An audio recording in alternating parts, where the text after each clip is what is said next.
deportations. And immigration lawyers are getting ready for battle. That includes the ACLU, which scored wins against Trump over family separations and his travel ban. The group now sending an open letter to Trump, vowing to defend people's rights in the courts, at state legislatures, and in the streets.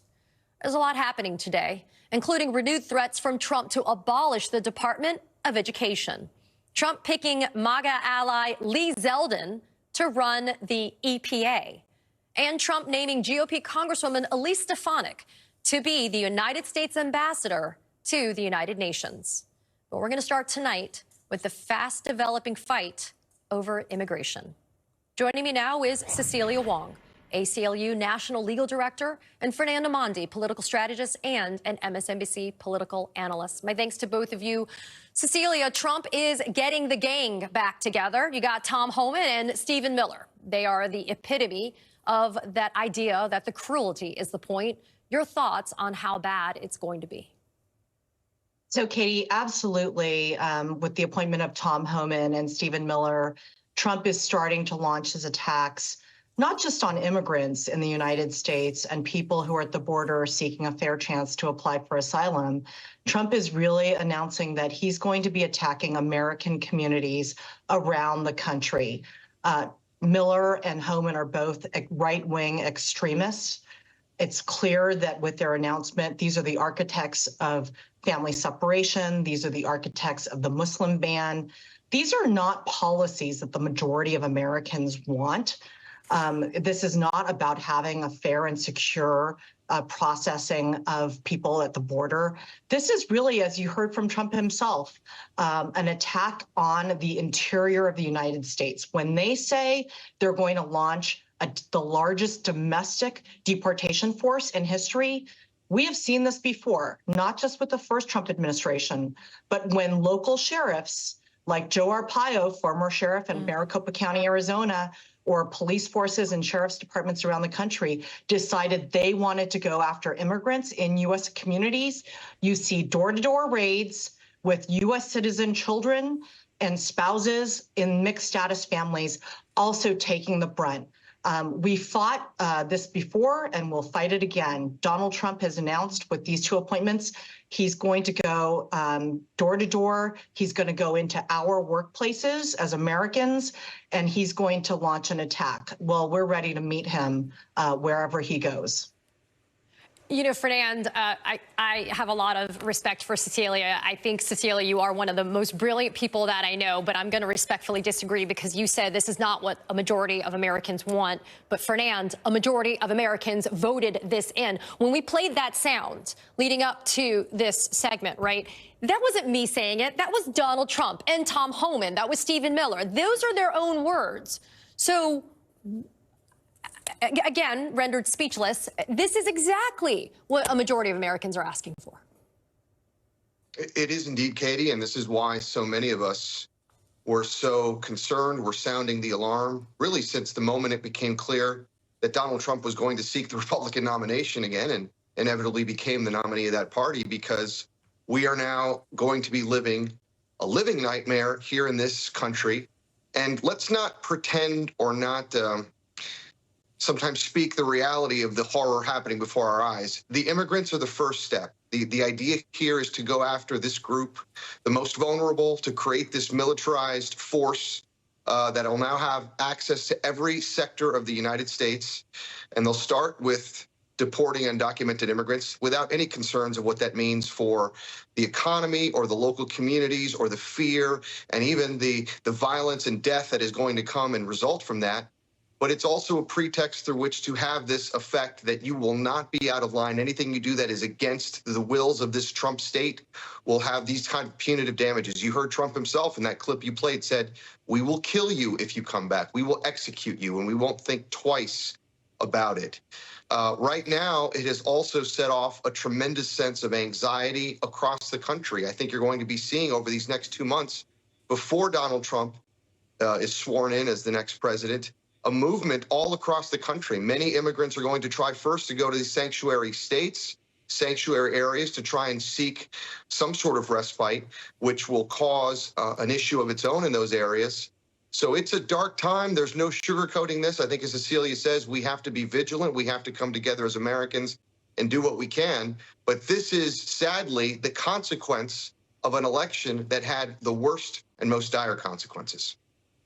Cecilia, my hat off to you and the ACLU. You guys are always on the front lines fighting these battles in the place where I, as a former trial lawyer, believe is where you can have victories against anti-democratic principles. What is the ACLU going to be able to do to fight back against the Tom Homans and the Stephen Millers? I think three things, Katie, and the reason I say that the majority of Americans don't want these policies is that I think you're absolutely right, that there is a core group of supporters for Donald Trump, for Stephen Miller, for Tom Homan that want these extreme policies. These are white nationalists. These are extremists. I don't think the majority of American people want that. And I think people are going to realize that when Trump talks about zero tolerance, he's going into American communities. We're going to see door-to-door raids in apartment buildings in our cities and towns across America.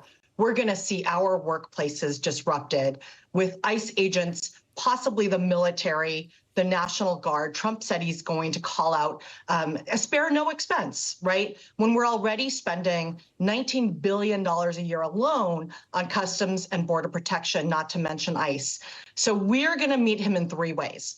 Number one, we will take him to court again as a lawyer speaking to a lawyer. I think you know the ways in which we challenged the Fourth Amendment violations. We're going to see racial profiling. We've got lawyers in all 50 states, and we will be joining forces with other civil rights organizations and with governors and mayors who are in American communities and want to stand with us against this right-wing extremism. Number two, you've already heard Governor Maura Healey of Massachusetts, Governor Gavin Newsom of California. You're going to see again, just as we saw during the first Trump administration, governors and mayors around the country who are going to say, we are not going to stand for this federal government attack on our communities. And we're already working with those state and local officials to build a firewall around communities, not just immigrants, but dissidents, protesters, people who Trump has already announced he's going to go after. And third, I genuinely think, you may disagree, but I genuinely think that when the majority of Americans see what they have voted for, when they might have said, look, we don't like the way border policy is going, they're going to see that what Trump and Stephen Miller and Tom Homan have in mind is not what they had in mind. And I think you're going to see hundreds of thousands of Americans taking to the streets in protest, just as you saw when Donald Trump was in office the first time around. I mean, Fernand, there is political capital and there's human capital, right?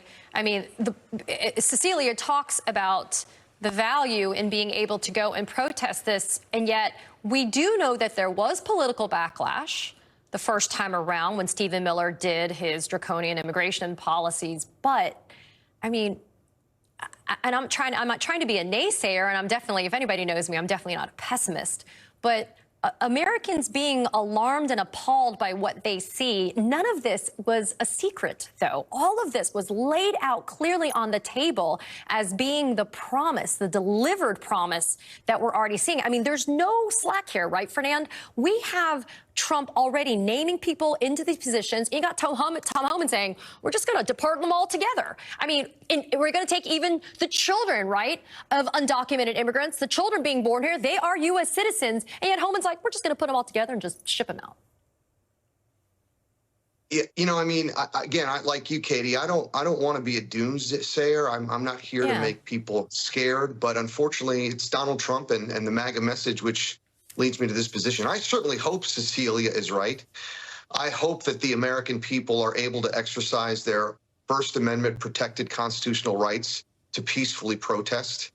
It's just that this time around, unlike in the first term, none of those guardrails that were there are going to exist.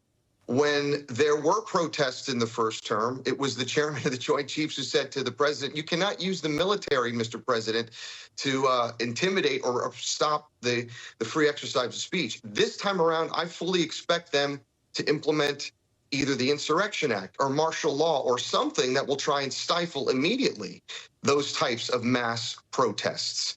So it's a credit to the work that our lawyers and groups like the ACLU are going to do. But this is why the stakes were so high. It wasn't a joke when we called Donald Trump a fascist. It wasn't a cool campaign talking point. We weren't just saying democracy was on the line in this election. Those were the facts.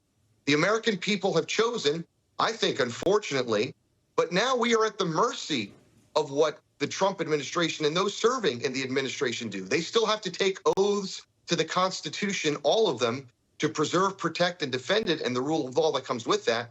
I just don't have any confidence, Katie, that they will. Well, I have confidence in the Cecilia Wongs of the world, and so that's why the ACLU and other fantastic organizations need the support to be able to make sure that they are able to fight on the front lines. Cecilia Wong and Fernanda Mondi, I'm so grateful for your time. Thank you for getting us started tonight.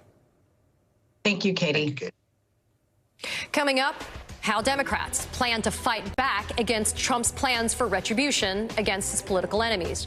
And I'm going to talk live to the head of the Planned Parenthood Action Fund about the new battle lines to protect reproductive freedom.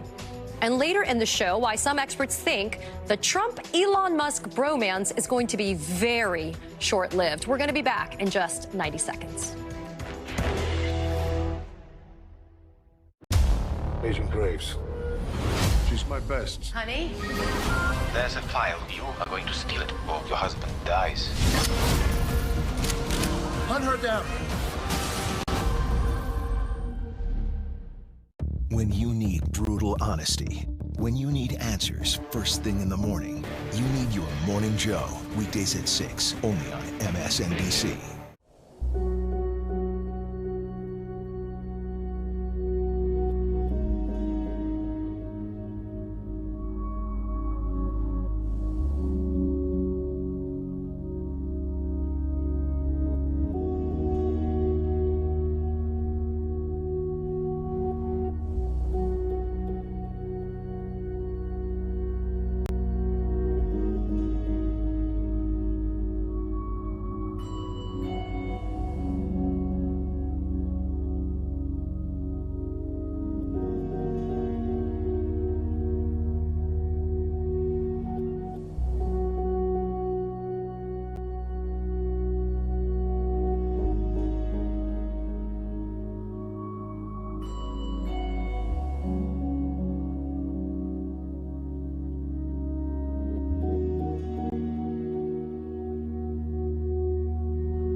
I am your justice.